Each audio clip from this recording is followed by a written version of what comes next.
I wanted to go over a talk. I put together a talk here to help people understand how modern dog trainers approach aggression, how they approach reactivity, as we are modernizing our methods these days. We are coming up with better and better ways to help dogs through these complicated issues. And yeah, I've got a presentation for you that I want to go over and just help anyone out there who might need help with this, whether they're dealing with aggression or reactivity, and how I want to make sure you feel empowered to know exactly how to approach this with your own dogs if you're dealing with it, or if you're a professional who's attempting to modernize their practices to learn more. We're going to go over a nice high-level view of how to deal with these things without using outdated methods. That's one of the things that we're recently moving away from now in the dog training field. The dog training field is now accepting we have to move on from these problematic methods. This information that I'm going to go over with you today, it's not secret, but it is often hidden behind paywalls. It's often hidden behind expensive conferences and things like that. So I think it might be, I just want to democratize dog training. That's always been my goal, to share information freely without asking for anything. And so there is actually science behind how we can address these very difficult issues. Now, it should go without saying, though, that patience is required. This isn't the kind of thing that we just knock out like that overnight. It is something that requires your commitment. It requires knowing your dog. It requires you to, it requires a number of things from you. It does take skill, but I'm going to help you understand that. And I want to also make sure all of you know, throughout my YouTube channel, I've been on YouTube 19 years now. There's a lot of content I've had with many dogs over the years where you will see a lot of these principles in action. So, first, we have to understand our mindset here, right? Dog training is not just about controlling behaviors. It's about understanding the whole dog and respecting their emotions and empowering you as the person on the other end of the leash. So it is very important that we are constantly considering our dog's experience, even above our own at times, if we're trying to address these issues. Now, first, let's talk about what reactivity is. This is a colloquial term. And I think most people understand reactivity to simply be an overreaction to everyday stimuli, whether that's other dogs, people, noises, thunderstorms. This behavior typically does stem from three major categories, more or less. I'm sure you can find others, but fear, frustration, or even just excitement. Think about in your situation or with dogs that you've worked with, think about which of those it is with the dog. Are they scared? Are they simply frustrated because they haven't exercised, or are they just excited? Right? Does that make sense so far? We're all with me? That's what we're talking about. Reactivity and aggression get lumped together a lot because sometimes it involves nipping, sometimes it involves biting, but I'm going to give you ways around keeping those behaviors, those unwanted behaviors, whether it's an aggressive outburst or barking and lunging, how to keep those behaviors from emerging in the first place. That is our goal. So if you're in your mind, if you're thinking, what do I do after my dog reacts or has an aggressive outburst? The answer in that case is simply get the dog under control and make a plan to address it in the future. What we do is we manage the situation there, right? So accept that first. It's not about waiting for your dog to do something you don't like to then correct. That's not real dog training. And we're not going to get very far with that approach. In fact, that is likely to set us back because, number one, the behavior occurs. Secondly, they receive a very negative experience from you potentially because you have to sometimes get in there and break up a fight or whatever it is. Or if you're walking and your dog is lunging and you jerk him back, these things have unintended side effects. I know that's not your intention, but let's go over how to keep those things from happening at all in the first place. So let's talk about two things that we start with: desensitizing our dogs and counter-conditioning our dogs, okay? So desensitization Jargon alert in this video. We are gonna have a lot of jargon in this video, but I promise you it is all very easy to understand if you can see past the jargon. After all, these principles are designed to be understood by dogs that have been on the planet a number of months. So if they can understand these things, you as the human can understand them. But it is your job to implement these things and to be the grounded, level-headed one when you're training your dog. So desensitization, that's where we gradually expose our dogs to triggers. Maybe it's dogs, people, bikes, unicycles, dealt with that, rollerblades. You know, I've dealt with all of these things over the years. But it's giving them that exposure. This is the key part, at low intensity. Usually that means from a great enough distance or in an environment that you've modified to not be overwhelming to your dog in some way. Maybe they're barking at squirrels out of the door and simply pulling the curtains shut kind of de-escalates them a little bit, right? And you can allow them to kind of, you know, if you have like transparent curtains. I have to do this with my own dog. I've had to with Veronica to help her relax around the squirrels. So this is a way I've made the squirrels more bearable to watch, is by allowing her to look. But then when I have those see-through curtains closed, she's less likely to be reactive. Just a discovery I made with her. Again, getting back to understanding the individual dog, right? This is the nuance we're always talking about in dog training. And nuance means there's a million ways to help our dogs understand, but none of those ways ever involve using pain or fear or intimidation or anything like that. Not because it's mean necessarily, though that would be a justified reason to not do it, but it's also less effective. It's not gonna help you. I wanna help you. I wanna make sure you don't get side effects when you're teaching your dog. Okay, so remember, desensitizing is giving our dogs exposure to things, their triggers, at low level intensity over time. One of the ways I like to do this, and you see me demonstrate this with virtually every training series I do, is I'll go to a park, I'll find a nice comfortable place off the beaten path where this dog, who is usually pretty new to the world, not very experienced in public, regardless of age, and let them take in the world. Let them smell the air. Let them watch things go by at a distance. You know, a dog's sense of smell, for example, they can still interact with those dogs through their sense of smell at a distance, right? Does that make sense so far? So that's an example of how I frequently implement desensitization into my workflow with the dogs that I work with. Hope that makes sense. Now, counter conditioning. This is the second thing here of these two, of this group, right? The second approach that professionals take to intelligently help dogs understand how to behave without having to simply resort to leash jerks or shocks around the neck. This is something we're very consistently battling in the dog training field, and we're moving beyond that now, but it's clear the public and dog trainers need to kind of understand, at least at a high level way, how we can approach these things. So counter conditioning is where we pair the dog's triggers, maybe it's other dogs, loud noises, strangers, men, skateboards.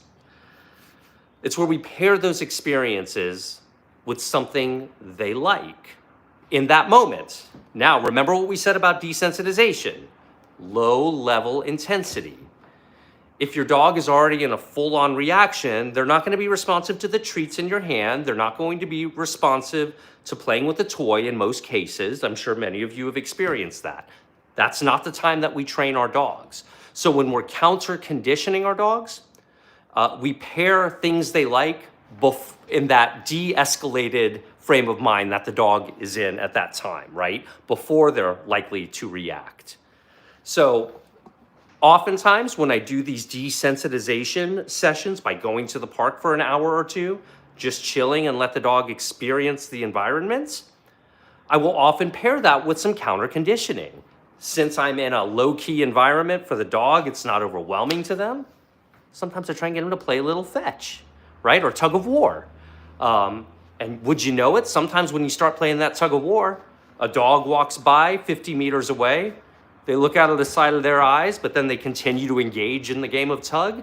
That moment right there is that's what you're looking for, those moments where you're able to provide that positive outcome while being in that environment. So we're trying to change the emotional response of the dog by providing pleasant outcomes to their existence, if that makes sense, while taking our time to really get them focused or get them familiar with the world. That's how desensitization and counter-conditioning work together.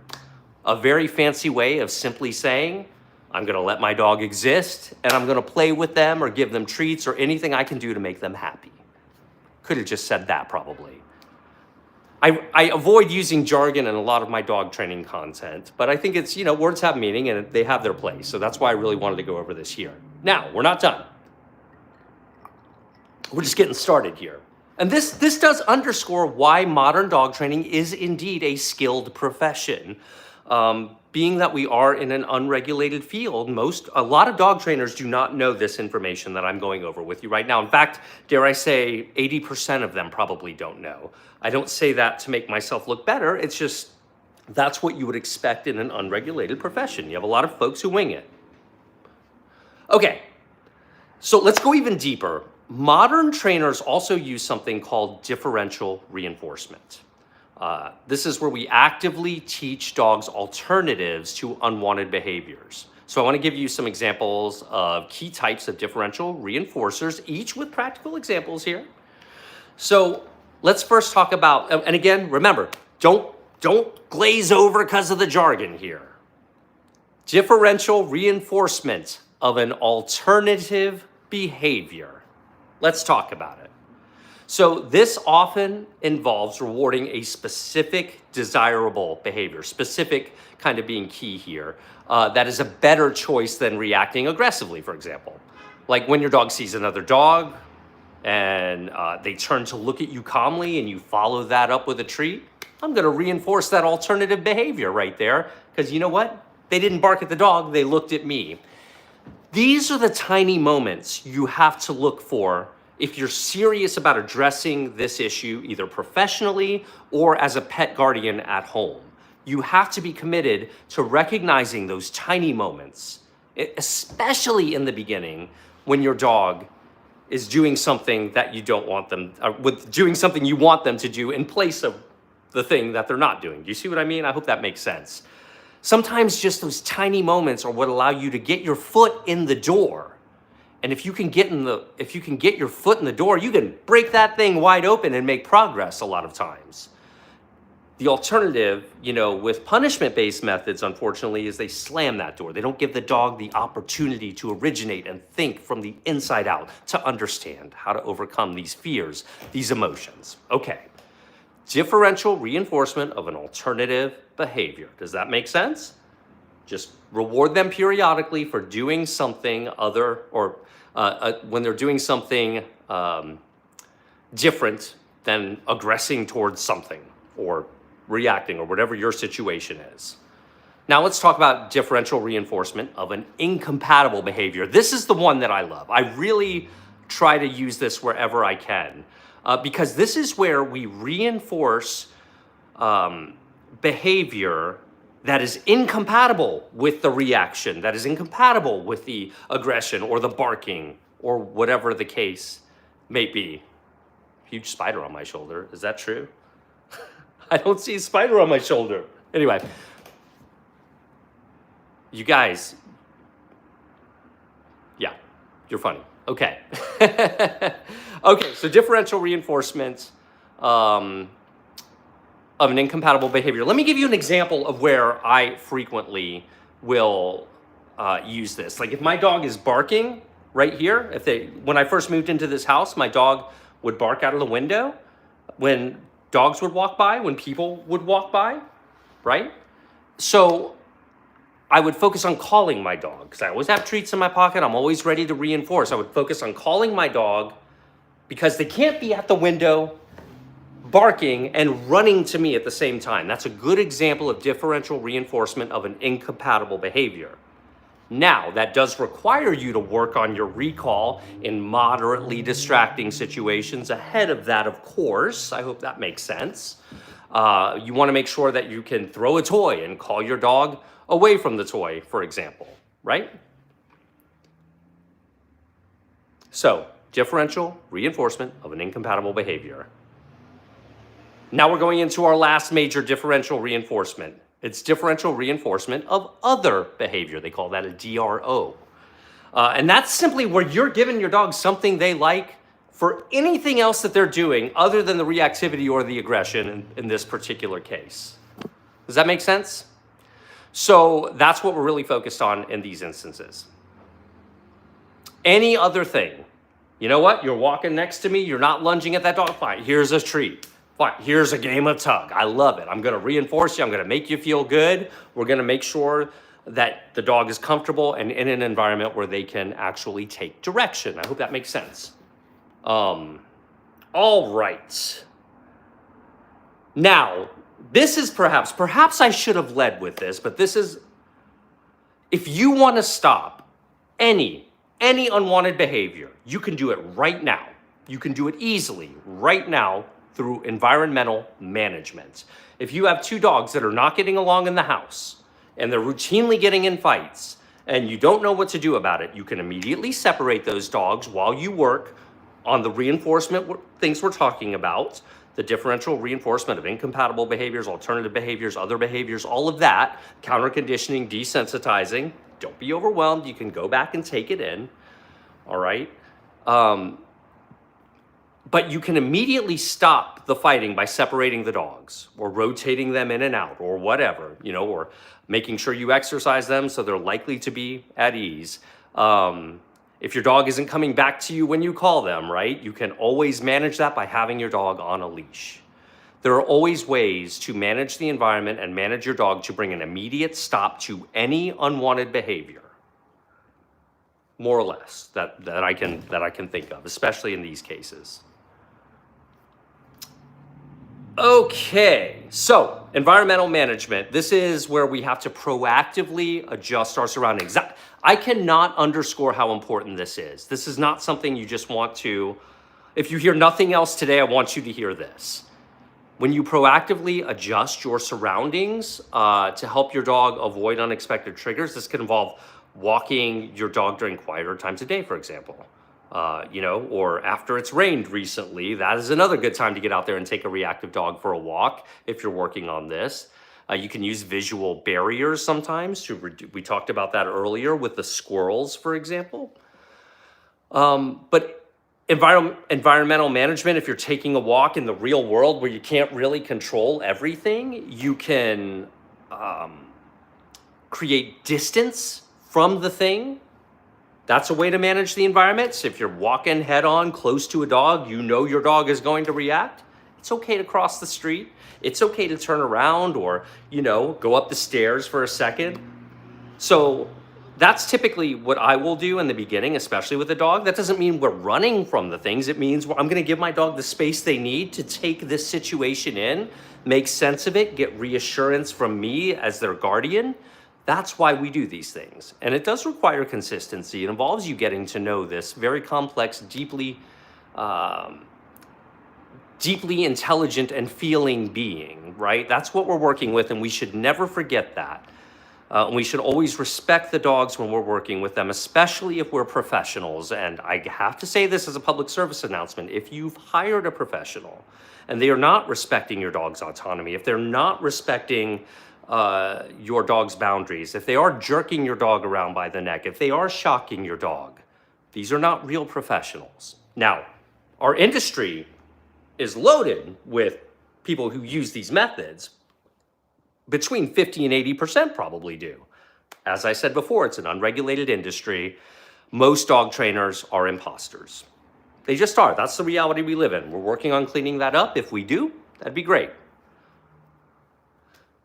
So environmental management, very critical when you're dealing with these dogs. You have to prevent the unwanted behavior from occurring. Also, making sure that you're meeting your dog's basic needs, ensuring that your dog has regular physical exercise, enrichment, mental stimulation, and lots of rest. Rest is as good as exercise to significantly reduce stress and boredom or frustration. These are all really common factors in reactive behavior. So I hope this gives you a general idea of how I approach these things, and how not just I mean, this is nothing original to me. This is pretty standard protocol from any modern behavior expert in the dog training field or anyone who's giving advice. I don't know why my eyes are so pink right now. I'm just noticing this. The light makes them look extra red. I got plenty of sleep, I thought. Anyway, just noticing this. But I hope this helps you understand. I see there's a lot going on here in the comments. Why don't we, because I'm going to keep this as a standalone video. I'm going to go live on Instagram. And if you want to ask your questions over there, since I know we have a lot of people, Instagram.com/ZachGeorge. We can go live over there, but I just want to keep this video like this. Have an amazing day. Hope to see you on Instagram. If you have any questions about this or anything else, Zach George, ZAKGEORGE.